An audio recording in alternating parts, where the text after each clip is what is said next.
The following podcast contains spoilers and rude words. Mate, did we watch a thing this week? Yeah, we did.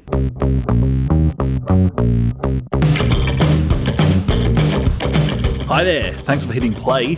This is We Watched a Thing. I'm Topher. He's Billy. How are you?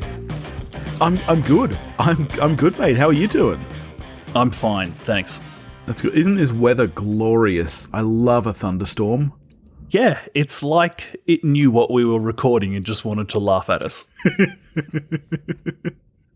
Because what are we talking about this week? We are talking about The Dry. That's correct. Procedural/drama starring Eric Bana. Everyone's favourite Hulk, I believe. I didn't mind Banner's Hulk. I mean, he's on the Mount Rushmore, isn't he? I mean, who we got? We got Lou Ferrigno, Banner, Norton, and Ruffalo? Yep. I mean, so aren't they? I mean, there's only 4, so I guess they're all on the Rushmore. Unless someone wants to boot him for like some voice work that someone's done, which maybe they do. Possibly.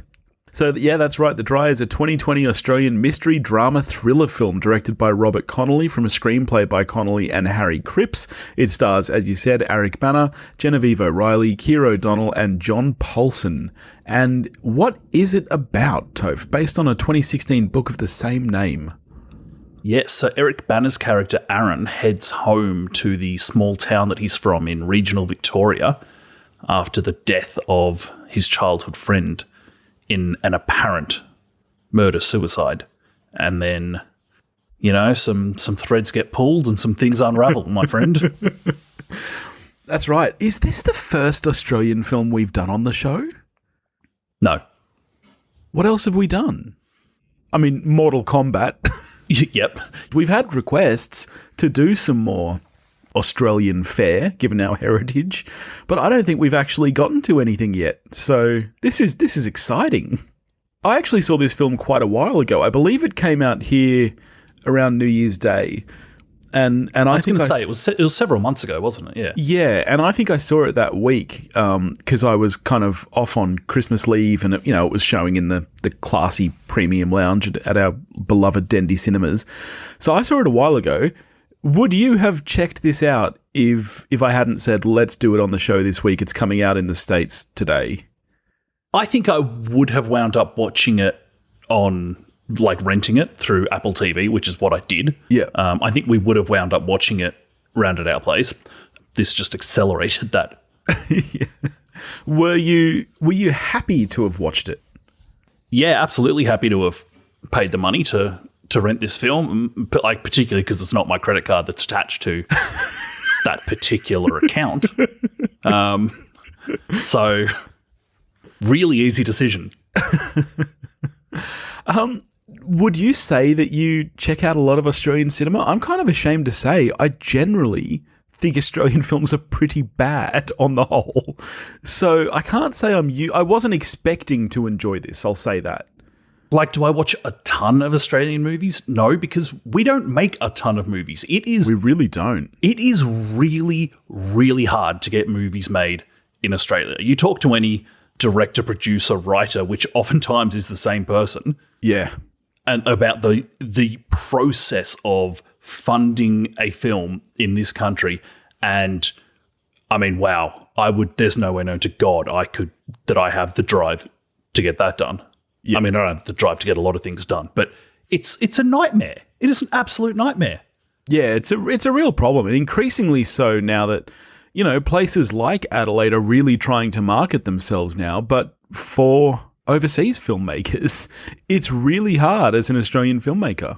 That's the frustration, is that you hear, like, you listen to the Roger Deakins podcast and him talking about the experience of working with an Australian crew, and this is by no means the only time I've heard sentiment like this, that people love working with crews here. Yeah. The ability's there, but the opportunity isn't, unfortunately, for a lot of projects because someone's got to fund them, and it sounds like it's just an absolute prick to get done. Yeah. I believe that this production actually came about. I read that the novel was optioned by Reese Witherspoon's production company. Okay. And I believe that, her and Nicole Kidman have gotten more into this kind of stuff after Big Little Lies, which obviously is an Australian novel. Now, unlike Big Little Lies, which is kind of translatable, this is a very distinctly Australian story. Like, Australia really is a part of the character of this film, I think. So I'm glad that they decided to still keep that element. Could you translate it to, let's just look at the obvious one and say, could it be translated to the US? Okay, yes, you've got someone going from a big city back to a drought-stricken area. Yeah. Yeah, that's doable. Certainly, yeah, within the characters that inhabit this story as it's told, yeah, there's just a bunch of Australia in it. All right, so let's crack into it then. Where do you want to start? Okay, well, let's, while we're talking about the setting, let's stay there for a second. And one thing that I thought about watching the movie is, normally if people talk about depressing weather, normally you're talking grey skies and rain. Yeah. If you're writing a wistful song, yeah, that's what's going on. Yeah. One thing that when we live in a country, and we live in a part of the country where sometimes this happens. You can go a staggering, you wouldn't know it tonight with the thunder going. Yeah. But we can go a very long time without rain and be in genuine drought conditions. Yeah. And when that happens, if you've never experienced it, this would sound weird, is to how oppressive a sky that promises no rain can be. Yeah. When it's day after day after week after month, what would normally be considered glorious weather is really depressing. Yeah. And I think this film, for me, it felt like it did a reasonable job of capturing that. Same. I think that it did an exceptional job, and it makes some very interesting choices in the way it handles that. The film is called The Dry. It's about a drought-stricken town, and yet there is very, very little actual talk about it being drought-stricken. Yeah, it's mostly just background stuff, isn't it? And what that does, it just kind of reminds you of the heightened state that the town is in, and that the town is a literal tinderbox. It could go into flames at any moment, and that is both emotional and literally physical because of the drought. And I think that that's a really smart move. I really love the cinematography in the film. It makes some really unique choices. Most Australian films set in outback rural towns like this, particularly during drought, really lean into the heavy reds and browns. This film is really strange in that it doesn't do that at all. It's a very undersaturated film. It's much more grey. You were talking about, when you think of depressing weather, you think of that grey, dreary. This has a really interesting way of making you feel that grey dreariness during extreme heat. And I don't know how it pulls it off so well, but it really, really does for me. And particularly the scenes, it tends to be the starter scenes, the establishing shots of, for instance, one that comes to mind is Eric Bana and the local cop walking out to the dry lake bed where his friend died. And that starts off, I think it might be a drone shot actually, that scene kicks off with. And it's a great looking shot in that it's grim AF. Yeah. I think for my personal taste here, I would actually love it if they just let more scenes play out on a really wide shot like that.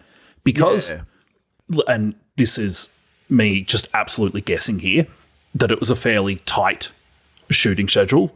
I say that just because all Australian funded films are. It's purely budgetary. So there's sometimes where it very much does look like they've got the light that they want to be working in. And there's other times where it's not. They're just filming in the middle of the day with the sun overhead because, time is money, people. We need to be filming something. Yeah. And in those situations, actors tend not to look great. So for not only for that reason, for the vanity reason of actors, and also just because I think the setting acts kind of as a character as well. Yeah. I wouldn't have minded at all if they just lent more into just, all right, wide lens, hit record, Yeah. go. It's funny, when you said that, the first thing that came to my mind was The Nightingale. So there you go. We have done an Australian film on the show before. And that's a film that, as you say, from memory, that was really shot very wide from memory. No. That was Academy aspect ratio. Was it? Oh, right. Well, that film did a beautiful job of really getting the landscape into every single shot. I actually don't mind the cinematography here. To me, this is a really insular story. So, as I said, the drought is more kind of background. This is a film about this very small town, so it makes sense to me for everything to be very small in scope. It's very understated and naturalistic, which that choice, I mean, to me, that makes perfect sense for the story.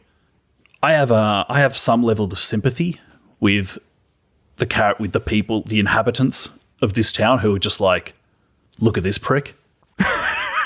If you drive an Audi into a regional town, oh yeah, you're a dick.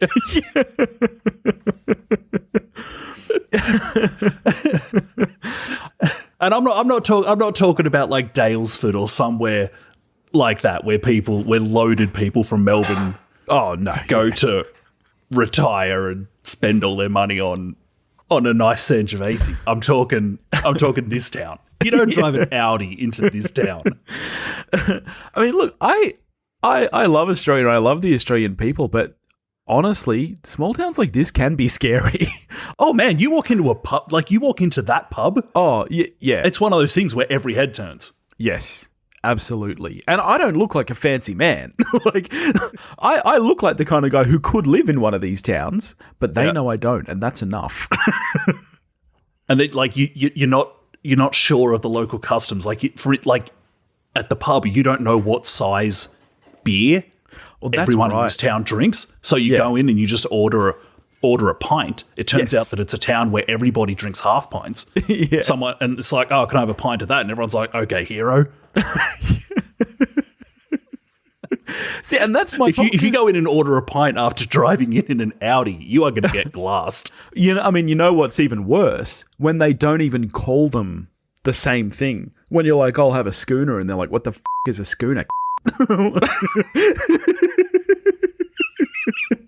Yeah, I was like, God forbid you go into a takeaway in Adelaide and ask for a potato scallop. You'll get slapped in the face.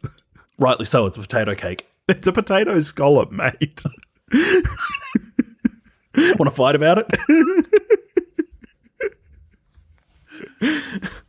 Well, like, how is he affording an Audi, by the way? Yeah, that was... I was like, okay, so he definitely is corrupt. Yeah, yes, absolutely. And that is a problem that I had with the film, especially on a second watch, because like I said, I watched this quite a while ago now. So after we decided to do it, I rewatched it the other night, and my wife watched it because, she likes a crime thriller. Straight up, he's in this fucking luxurious Melbourne apartment, beautiful views of the city, and it's like, what kind of cop can live here? It just doesn't track at all. It does actually make you think that he might be corrupt. I mean, that would be very strange for Victorian police. There's never been a story like that before. They were probably just like, well, we need to make this guy realistic. He's a Victorian cop. He's definitely on the take. Good to see that. So, I mean, followers of Australian film are very much aware of this, that there's a group of like 10 people where in order for you, I think it's probably legally binding that to make a film in this country, you need to have at least one of these people in your movie. In this one, it is, of course, the gyrocopter from Mad Max. Good to see him there. And that's how they finally got the thing greenlit. I am absolutely sure of it. Yeah, on the cast, let's start right up there with our man Bana. Are you a Bana fan? Where do you sit on Bana and his big ears? I'd say I'm pro Bana. Like I grew up in an era of watching him do sketch comedy, like back in the 90s. That's the thing. I remember him as Chopper. Yeah. Like there are, and this will sound very strange to people who know him from these really intense sort of roles like Black Hawk Down and Munich and things like this.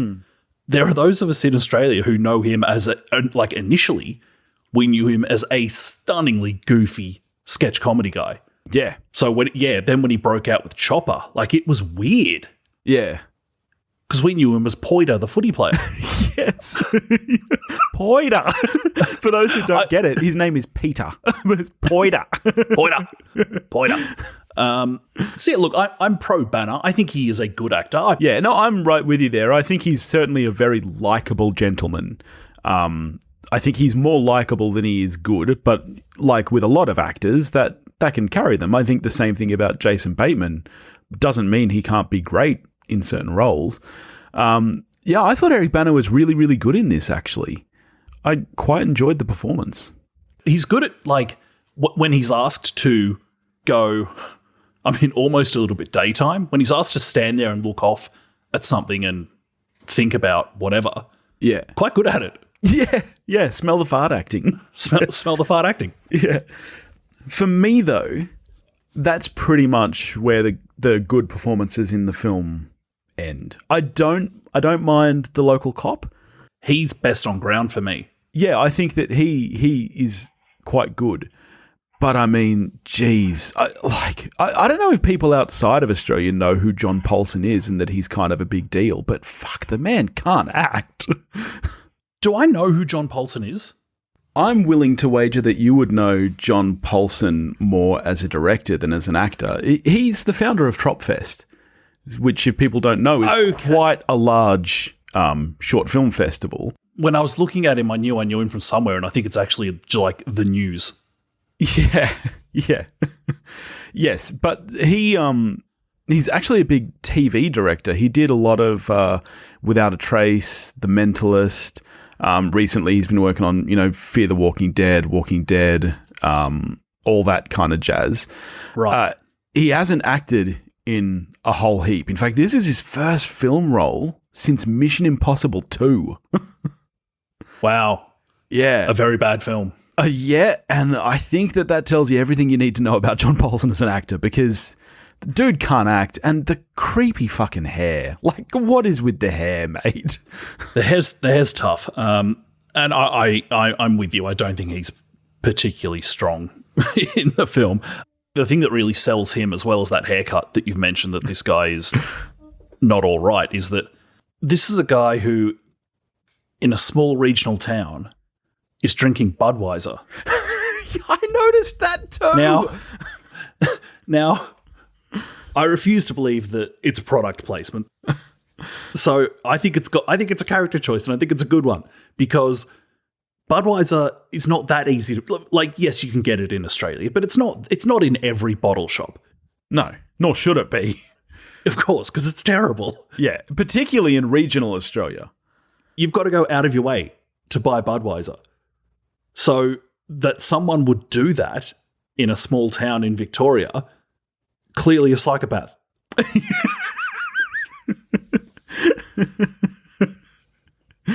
Yeah, I couldn't help but notice that as well. I thought it was a very, very, very strange choice. I know. Poor Aaron, when he's asked, hey, do you want another beer? And he politely has got to be like, yeah, I haven't had a first one. I like Genevieve O'Reilly as Gretchen. Yep. New age Mon Mothma from Rogue One.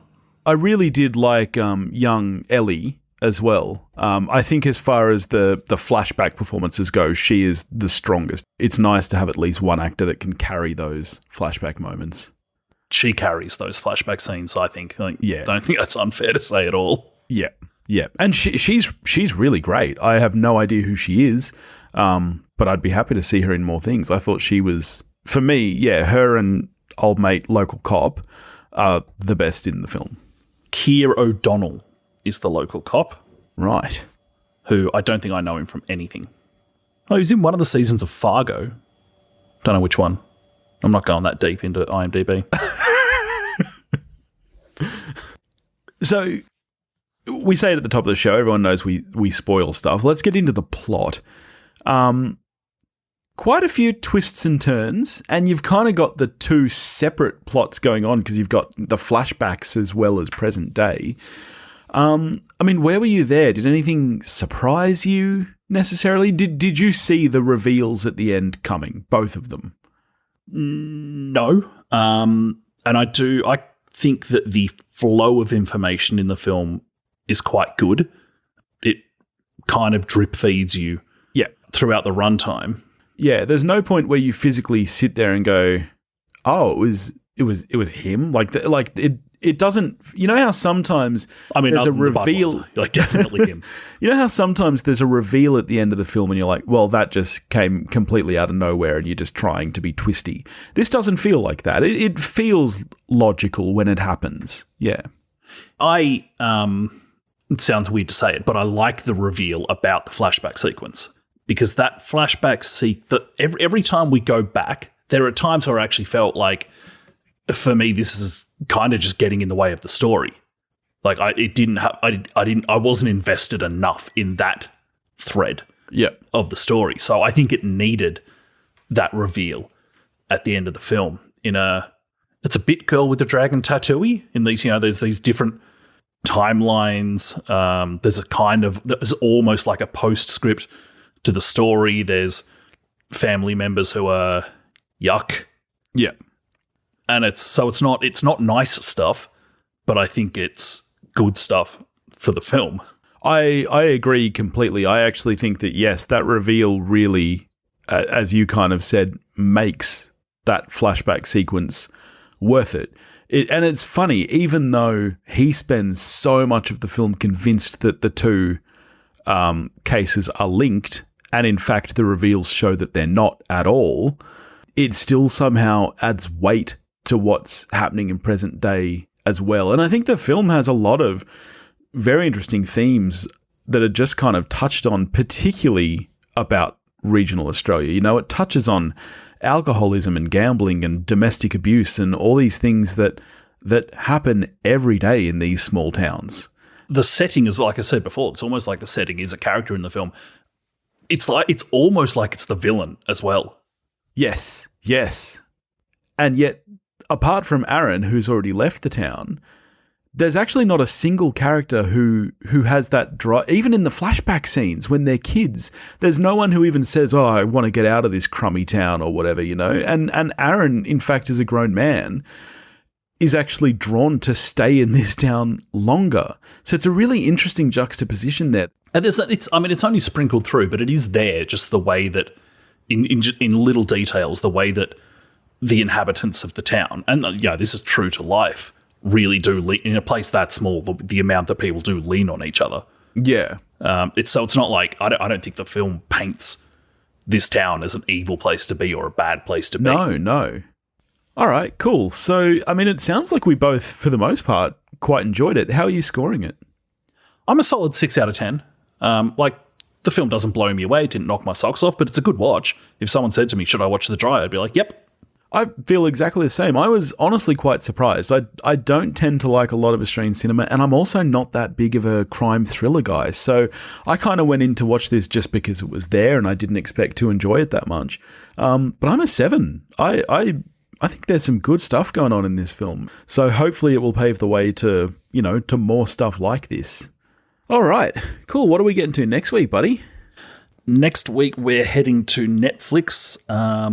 We're heading to outer space via Netflix with Stowaway. I know absolutely nothing about this film other than you messaged me the other night saying this is meant to be good if we need something to do. Yeah, I don't know if that's true. The person at work who said that to me after I'd sent it to you, I was like, I have no idea whether this person has a good taste in film or not. Well, I'll be curious to check it out. All right. In the meantime, if you want to get in touch with us, you can do that at wewatchedathing.com or wewatchedathing@gmail.com. You can find us on Facebook, Instagram, and Twitter, all under the handle @wewatchedathing. If you want to help support the show, you can do that at patreon.com/wewatchedathing, and we'll catch you next week. Watch a movie, folks.